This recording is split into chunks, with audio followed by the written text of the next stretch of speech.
Preguntarnos qué habría ocurrido si las fuerzas radicales de la Revolución Mexicana hubieran consolidado su hegemonía no es un ejercicio de fantasía ociosa. Exige, por el contrario, sumergirnos en un estricto trabajo arqueológico sobre el pensamiento político, los documentos olvidados, las cartas cifradas, los planes de batalla manchados de pólvora, las asambleas de autogobierno y el eco inquebrantable de la memoria oral que sobrevive en los pueblos. La evidencia debe preceder a la imaginación. No se trata de inventar un mundo deseable, sino de extraer de las entrañas del pasado los futuros que fueron sofocados. Este ensayo opera como una excavación. Capa por capa, removeremos la tierra que la historia oficial, escrita por los vencedores, ha depositado sobre tres corrientes revolucionarias fundamentales, el zapatismo, el magonismo y el villismo. Cada una de estas facciones logró forjar, en microespacios y durante periodos breves pero fulgurantes, un andamiaje institucional portador de una transformación sistémica profunda. De haber logrado replicarse, sostenerse militarmente y articularse a escala nacional, el mapa normativo, la sociabilidad económica y la doctrina geopolítica de México habrían sufrido una mutación radical. Esta es la crónica de un país que pudo existir, y también, la historia de cómo fue enterrado. Para comprender el pulso vital de este estado alternativo, resulta imprescindible diseccionar los tres pilares que sostendrían su peso. Abandonamos los mitos de bronce para adentrarnos en los engranajes de sus maquinarias políticas reales. El zapatismo, la restitución histórica y el corazón de la República Comunal. La figura de Emiliano Zapata suele encadenarse a la estampa iconográfica del agrarismo en resistencia, el bigote prominente, la mirada fija, el sombrero de ala ancha. Una lectura más profunda de los documentos, sin embargo, destapa un proyecto de Estado vibrante y completo. El zapatismo no fue una improvisación campesina, fue una respuesta jurídica, política y militar a 5 siglos de despojo. El Plan de Ayala, firmado el 28 de noviembre de 1911, es la partida de nacimiento de esta corriente. Leído con atención, revela algo que la historiografía oficial ha preferido ocultar: no era un simple reparto agrario, sino un programa de restitución. Los pueblos de Morelos no pedían tierra, por primera vez. La reclamaban porque había sido suya, arrebatada desde la conquista, y ellos, los descendientes de aquellos desposeídos, la seguían trabajando como siervos en las haciendas que antes fueron comunales. Había, en esa demanda, una memoria de 5 siglos. Pero el zapatismo no fue solo destrucción del viejo orden. En los territorios que controló, particularmente en los valles de Morelos entre 1911 y 1919, construyó algo nuevo.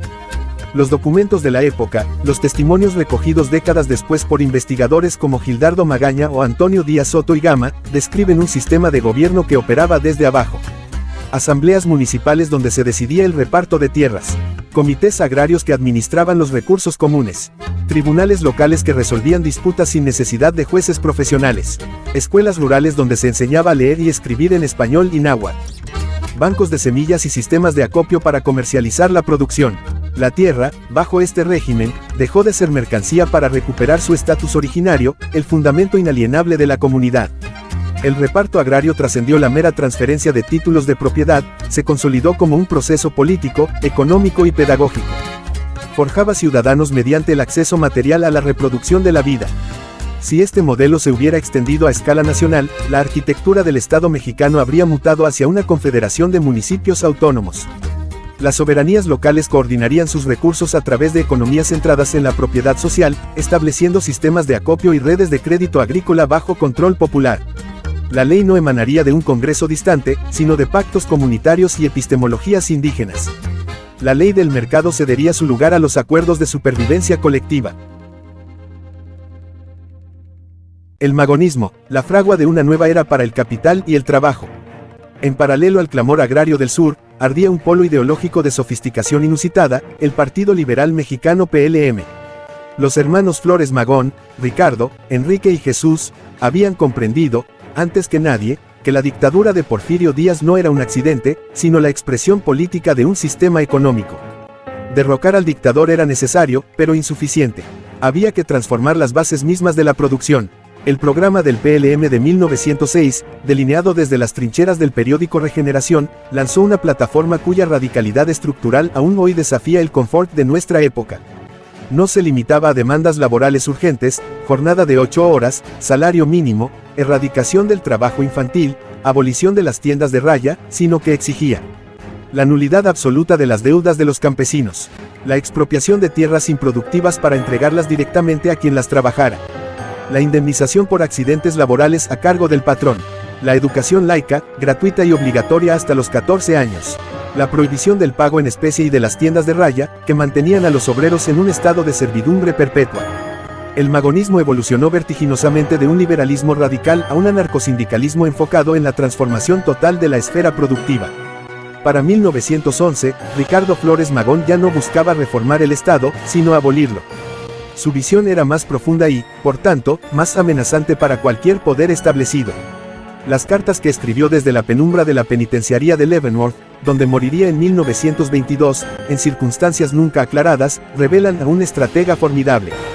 No son los lamentos de un utópico derrotado, sino los manuales de un estadista que concebía el poder como el ejercicio directo de las potencias territoriales obreras.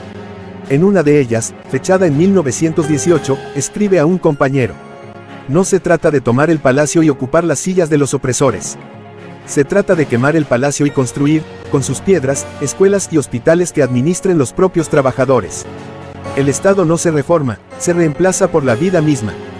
Bajo la hegemonía magonista, las funciones estatales tradicionales pasarían a ser absorbidas por sindicatos y asambleas comunales.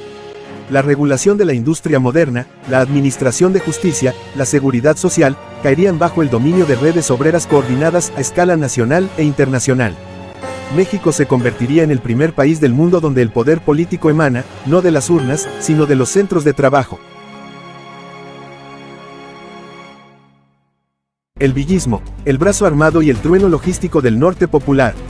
El tercer vértice, indispensable para garantizar la supervivencia física de esta nueva nación, rugía desde el desierto, el movimiento de Francisco Villa.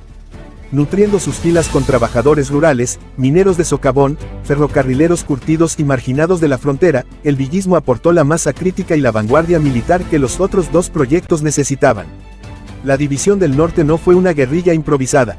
Fue, como han documentado historiadores militares como Friedrich Katz, un ejército moderno con una estructura de mando, una logística sofisticada y una capacidad de movilización sin precedentes en América Latina. Villa comprendió algo que ni Zapata ni los magonistas llegaron a dominar por completo: la guerra moderna se gana con ferrocarriles. La red ferroviaria mexicana, construida durante el Porfiriato para extraer minerales y exportar mercancías, fue militarizada por el villismo con una eficacia asombrosa. Los trenes se convirtieron en cuarteles móviles, transportaban tropas, caballos, artillería, víveres, hospitales de campaña. Una columna villista podía recorrer en un día la distancia que un ejército convencional tardaba una semana.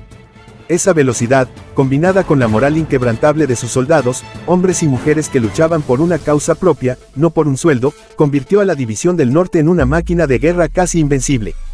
La alianza formalizada en 1914 entre Villa y Zapata, cuando juntos entraron a la Ciudad de México, ofreció una radiografía del potencial colosal que detonaba la unión del comunalismo agrario sureño con la energía indomable del norte. Duró poco, las diferencias estratégicas, las presiones externas y las traiciones internas la rompieron. Pero si esa alianza se hubiera consolidado, si hubiera logrado sobrevivir a las emboscadas políticas y militares, habríamos asistido al nacimiento de un ejército nacional revolucionario capaz de defender las transformaciones internas frente a cualquier agresión externa. La fuerza de esta excavación arranca el futuro directamente de las prácticas reales. Abandonamos el espejismo de las utopías inmaculadas para hundir las manos en la complejidad de gobernar. La victoria definitiva del zapatismo, el magonismo y el villismo habría instaurado un laboratorio institucional inédito en el siglo XX. Semejante país exigió dinamitar hasta los cimientos el caduco aparato burocrático porfiriano, sustituyéndolo por una red de poder descentralizado y vivo. A escala nacional, la consolidación de estos proyectos habría configurado un ecosistema económico y político de naturaleza dual. Por un lado, latiría una constelación inmensa de economías campesinas inspiradas en el bastión de Morelos, entrelazadas por mercados regulados desde asambleas locales. Por el otro, rugirían los centros urbanos e industriales, el Bajío, Monterrey, la Ciudad de México, operando bajo la estricta administración del anarcosindicalismo magonista. La operatividad diaria de esta nación habría resultado apabullante. Las fábricas textiles, las fundiciones, los nudos ferroviarios serían gobernados por consejos obreros, enlazados con cooperativas de transporte y cajas de crédito mutualista. Las funciones que la vieja teoría liberal reservaba para un Estado centralizado, salud pública, educación técnica, seguridad social, fijación de precios, caerían bajo el dominio de las redes comunales y sindicales. Imaginemos, por un momento, la ciudad de Monterrey en 1930 bajo este régimen. No habría los grandes oligarcas industriales que conocemos, sino una federación de consejos obreros coordinando la producción de acero, vidrio y cerveza. Las plusvalías no emigrarían a cuentas en el extranjero, sino que se reinvertirían en vivienda obrera, escuelas técnicas, hospitales. El sindicato no sería una correa de transmisión del Estado, sino el órgano de gobierno mismo. En el campo, los ejidos no serían la versión domesticada que después implementaría el cardenismo, controlada por el Estado, sujeta a los vaivenes de la política, sino comunidades autónomas con capacidad de decidir sus cultivos, sus formas de organización, sus relaciones comerciales. Los pueblos indígenas, lejos de ser folclorizados, recuperarían sus lenguas, sus autoridades tradicionales, sus formas de justicia. Un país surcido por facciones de naturaleza tan indomable habría albergado tensiones estructurales colosales. La conflictividad habría sido el verdadero motor de su desarrollo jurídico e institucional. La contradicción más filosa habría brotado del choque entre el comunalismo zapatista y el anarcosindicalismo magonista. Dos mundos con temporalidades, urgencias y códigos culturales opuestos. El zapatismo reverenciaba el arraigo ancestral a la tierra, el respeto a los ciclos agrícolas, la tradición comunitaria en la toma de decisiones. El magonismo respondía al clamor de las calderas y el proletariado industrial, exigía la optimización productiva a gran escala, proclamaba la solidaridad de clase internacional, buscaba el dominio de la maquinaria urbana. ¿Cómo habrían resuelto estas tensiones? La historia de la Comuna de París, de los soviets rusos, de la España revolucionaria, ofrece pistas. La supervivencia de la alianza habría exigido un esfuerzo titánico de ingeniería política. Habrían nacido instituciones de mediación legítimas y horizontales, consejos regionales, confederaciones de intercambio, asambleas de coordinación, con la capacidad de acordar transferencias justas entre el alimento vital y la manufactura de acero. El reto histórico habría sido evitar que la ciudad industrial devorara a la comuna agraria. Se habrían sellado pactos de inversión colectiva y asignaciones de trabajo estacional, equilibrando el desarrollo sin sacrificar la soberanía de los pueblos. No habría sido un sistema armónico, sino un campo de batalla permanente donde las reglas se negociaban cada día. Pero esa batalla, librada en asambleas y no en trincheras, habría sido la expresión viva de una democracia radical. La supervivencia en la era de los imperios. El abismo más aterrador de esta ucronía se echaba más allá de sus fronteras. En el despiadado tablero geopolítico global, la consolidación de un Estado radical mexicano, anticapitalista, indigenista, antiimperialista, compartiendo miles de kilómetros de frontera con Estados Unidos, se materializaba en los albores de la Primera Guerra Mundial. Semejante desafío desató un estado de pánico absoluto en Washington y en las capitales europeas. La neutralidad pacífica resultaba una quimera. La disuasión armada, la asimetría táctica y una inteligencia exterior letal se erigieron como los únicos garantes de la supervivencia nacional. El martillo de acero, la militarización ferroviaria. Para despedazar cualquier invasión a gran escala, el nuevo Estado habría confiado su vida a la maquinaria bélica heredada de Villa. La red de trenes de la República mutaría en una red arterial de cuarteles móviles inexpugnables. Convoyes artillados, blindados con placas de acero pesado y equipados con hospitales quirúrgicos rodantes, proyectarían decenas de miles de combatientes hacia cualquier fractura de la frontera norte en cuestión de horas. En las vastas planicies de Chihuahua y Coahuila, la caballería villista, reestructurada en cuerpos de élite, ejecutaría maniobras tácticas de doble envolvimiento, cortando líneas de suministro enemigas y pulverizando flancos antes de que los invasores lograran cavar una sola trinchera. El ejército mexicano sería, en 1920, el más experimentado y temible de América. Defensa en profundidad, la geografía como trampa mortal. Ante cualquier revés territorial, la doctrina ordenaría una transición fulminante hacia la guerra asimétrica, exprimiendo la experiencia zapatista. La topografía mexicana, cordilleras cortantes como navajas, desiertos insondables, selvas asfixiantes, se transformaría en una fosa común para cualquier ejército de ocupación. Cada municipio operaría como una célula autónoma de resistencia. Cada campesino sería un activo de la inteligencia militar. La estrategia de tierra quemada, las emboscadas incesantes, las guerras de desgaste absoluto, garantizarían que el costo político, económico y humano de la ocupación resultara monstruoso e inasumible para la Casa Blanca. Guerra de sombras, la quinta columna y el haz del petróleo. El frente más sofisticado operaría en las sombras. El Estado mexicano no se limitaría a defender sus fronteras, proyectaría el conflicto directamente hacia las entrañas del imperio vecino, desatando la vasta red clandestina del magonismo. En alianza con sindicatos radicales como la Industrial Workers of the World, IWW, la inteligencia mexicana activaría células durmientes en todo el suroeste estadounidense. Al primer asomo de invasión, esta red detonaría sabotajes industriales, convocaría huelgas que paralizaran los puertos californianos, detendría en seco la extracción minera en Arizona, asfixiando la logística militar enemiga desde su propio corazón. En el clímax de la Gran Guerra, el Estado ejecutaría una realpolitik despiadada. Utilizaría su control soberano sobre los yacimientos petroleros del Golfo de México como un arma de extorsión diplomática masiva. Ante la amenaza de una intervención anglo-estadounidense, México advertiría con incendiar los pozos de la Huasteca, el combustible que mantenía a flote a la Armada británica frente a la flota alemana. La advertencia obligaría a Londres a intervenir frenéticamente para atarle las manos a Washington. El petróleo trascendería su naturaleza de recurso energético, se alzaría como el escudo termonuclear que garantizaría la existencia de la nación. La maquinaria del olvido y la guerra de baja intensidad. La historia militar y la geopolítica dictan una sentencia implacable: los proyectos radicales que triunfan en el campo de batalla despiertan inmediatamente a un monstruo bifronte.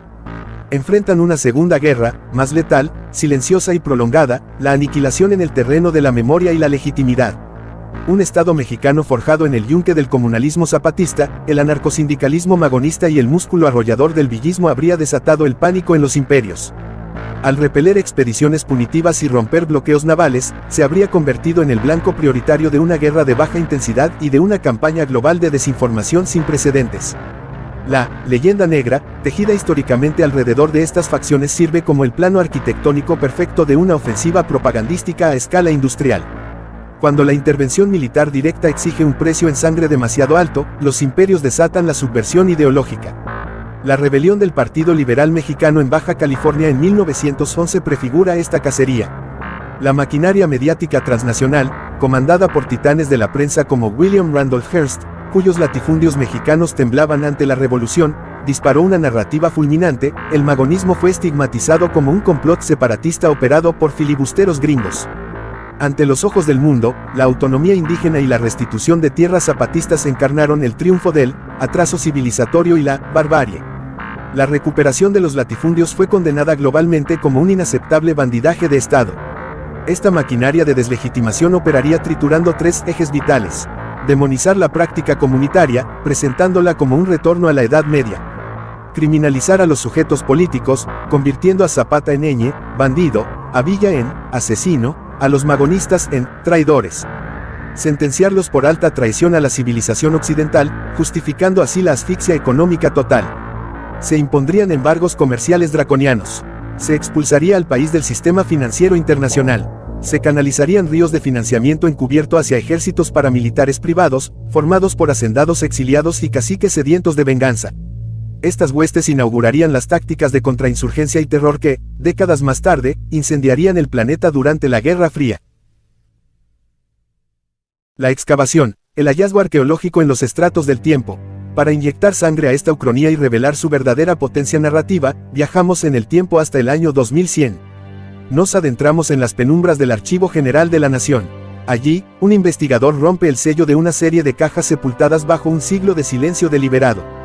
Lo que extrae de esos expedientes es dinamita historiográfica pura, capaz de volar en pedazos la percepción pública del pasado y reconfigurar el presente. Los papeles del magonismo. Aparecen, primero, los cables diplomáticos y reportes de inteligencia de la embajada estadounidense. Estos papeles exponen con frialdad de cirujano la arquitectura de la conspiración: sobornos millonarios inyectados para balcanizar el territorio nacional, sabotajes quirúrgicos contra los bancos comunales, operaciones psicológicas milimétricas para inyectar discordia entre zapatistas y magonistas. Queda al descubierto la mayor de las traiciones: las fricciones internas de la República nacieron como fracturas diseñadas desde los despachos extranjeros. Un documento, fechado en 1919, es particularmente revelador. Un agente de la inteligencia naval estadounidense escribe a sus superiores: la única manera de destruir este experimento mexicano es dividir sus facciones. Los zapatistas desconfían de los magonistas por su ateísmo. Los magonistas desprecian a los villistas por su falta de doctrina. Nuestro trabajo es avivar esas llamas. Que se maten entre ellos, nosotros recogeremos los despojos. Las cartas de Leavenworth. En dramático contraste, de otras cajas emana la correspondencia íntima de Ricardo Flores Magón. Las cartas escritas desde la penitenciaría de Leavenworth abandonan el disfraz de lamentos utópicos. se revelan como manuales estratégicos de un estadista forjado en hierro. En una de ellas, fechada en 1920, escribe a un compañero que aún lucha en territorio mexicano: no se dejen engañar por los que vienen con ofertas de paz. La paz que ofrecen es la paz de los cementerios. Nuestra fuerza no está en los tratados, sino en los consejos obreros, en las asambleas campesinas, en la capacidad de nuestros pueblos para gobernarse sin necesidad de amos. Si logramos que eso sobreviva, habremos ganado, aunque yo muera aquí. Otra carta, dirigida a su madre, revela la ternura del estratega. Madre, no llores por mí. He vivido como he querido, luchando por un mundo donde los hijos de las mujeres como tú no tengan que pasar hambre mientras otros se engordan con su trabajo. Si mi muerte sirve para que algún niño en un pueblo lejano pueda comer y estudiar, habrá valido la pena. El rugido de la memoria oral. A los papeles se suma el contraarchivo monumental de la memoria oral. Las grabaciones, los testimonios heredados al calor del fogón, los corridos populares, se desprenden de su barniz de folclore pintoresco. Resurgen como registros históricos encriptados. Un anciano de Morelos, grabado en 1985, recuerda lo que su abuelo le contó. Mi abuelo decía: cuando gobernaba Zapata, no había jueces. Si tenías un problema con tu vecino por la linde, íbamos los dos a la asamblea. Los viejos escuchaban, preguntaban, y al final decían: esto es lo justo. Y uno aceptaba, porque era la palabra de la comunidad. No como ahora, que los abogados se quedan con la tierra mientras los campesinos pelean. Una grabación de 1970, en una comunidad yaqui de Sonora, recoge otro testimonio. Los magonistas vinieron una vez. Dijeron: la tierra no es de nadie, es de todos. Ustedes la trabajan, ustedes la gobiernan. Nos enseñaron a organizarnos en asamblea, a llevar las cuentas entre todos.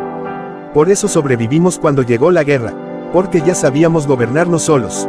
La verdad incómoda. El investigador del año 2100 confronta estos hallazgos con la historia oficial que aprendió en la escuela. El contraste es brutal. Todo lo que le enseñaron sobre la revolución institucional, sobre el México moderno, sobre el progreso, aparece ahora como una mentira monumental.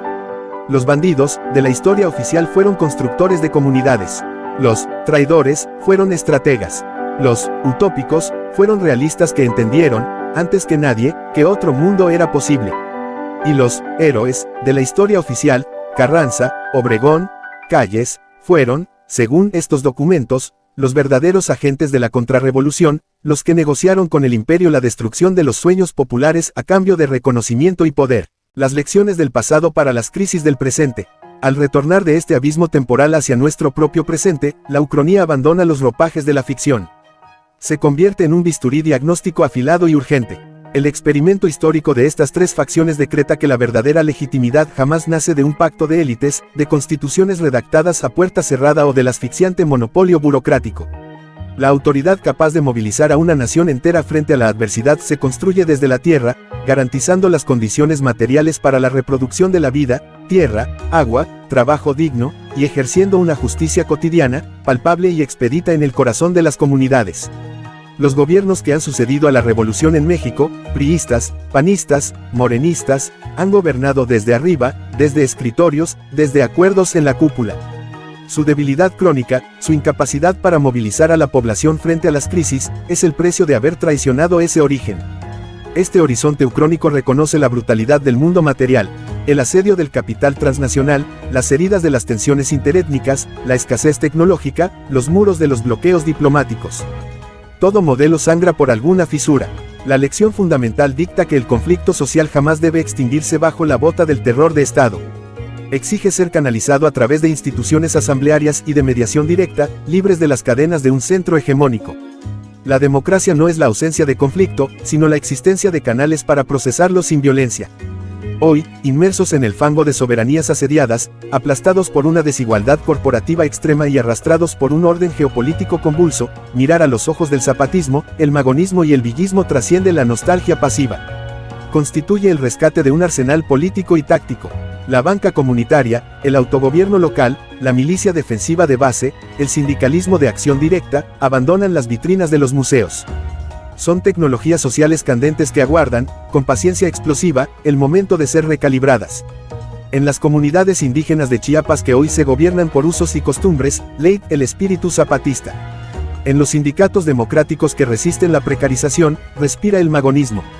En las autodefensas comunitarias que enfrentan al crimen organizado donde el Estado ha desaparecido, galopa el villismo. No están muertos, están esperando. Cerramos esta excavación evocando la escena prometida. Año 2100. Frente al baúl recién abierto, un estudiante universitario extrae un pliego con los bordes devorados por los siglos. Es la caligrafía de Ricardo Flores Magón, un último aliento dirigido a su madre, fechado el 20 de noviembre de 1922, apenas unos días antes de su muerte. Al descifrar sus trazos, el estudiante encuentra la descripción tierna y meticulosa de una escuela rural que alguien le ha descrito en una carta. Lee cómo una asamblea campesina ha logrado domar un conflicto por el agua mediante el poder del consenso. Lee cómo las manos callosas de una cooperativa obrera han devuelto la vida a una máquina, arrancándola de las fauces de la explotación para ponerla al servicio de su pueblo. El fragmento final dice: Madre, no sé si viviré para verlo, pero sé que ese mundo existe, aunque sea en un solo pueblo, en una sola fábrica, en una sola escuela. Y si existe en uno, puede existir en todos. Eso es lo que ellos no entienden. Creen que matándonos nos borran. Pero cada niño que aprende a leer en una escuela comunal, cada campesino que recupera su tierra, cada obrero que gobierna su fábrica, es nuestra resurrección. Ese fragmento de papel se yergue como el testimonio inexpugnable de la resistencia de la vida contra la colosal maquinaria del olvido imperial. Afuera de las paredes del archivo, la megalópolis ruge, atrapada en las injusticias crónicas del modelo que impuso su victoria. Adentro, al resonar en voz alta los artículos del Plan de Ayala y los manifiestos incendiarios de regeneración, los estudiantes comprenden la verdad más peligrosa de todas: el destino de una nación jamás está grabado en piedra. Esta ucronía ha sido una puerta cerrada. Nuestra excavación ha forjado las herramientas para reventar sus bisagras, los documentos ocultos, la sangre de la memoria, la voluntad crítica inquebrantable. Hemos reconstruido este pasado para asaltar el futuro. Hemos recuperado la antigua paleta de colores políticos demostrando, con furia y esperanza, que nuestro repertorio de mundos posibles es inmensamente más vasto de lo que los amos de la historia nos han querido hacer creer. La revolución no terminó, solo está esperando.